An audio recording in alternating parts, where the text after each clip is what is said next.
মামার বাড়ি বেড়াতে এসে মামির আলমারির লকার থেকে সোনার গয়না চুরি করার অভিযোগে গ্রেফতার হলো ভাগ্নি ও তার এক সঙ্গী। ধৃত দুজনকে সোমবার দুপুর 12:30 নাগাদ দুর্গাপুর মহকুমা আদালতে পেশ করে কাকসা থানার পুলিশ। ধৃত দুজন হলো সুদীপা দত্ত এবং সন্দীপ দত্ত।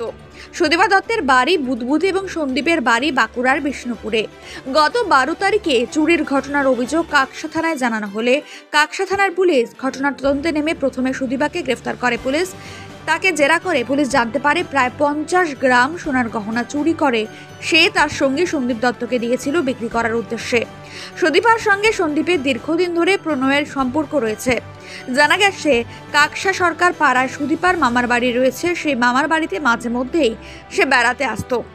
গত প্রায় 2 মাস আগে সে কয়েকবার মামার বাড়ি বেড়াতে এসেছিল।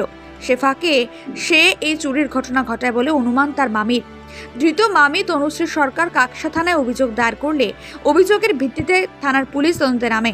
ধৃত দুজনকে পুলিশ হেফাজতে নেওয়ার পর চুরি হওয়া সোনার গহনা উদ্ধার করার চেষ্টা চালাচ্ছে কাকসা থানার পুলিশ।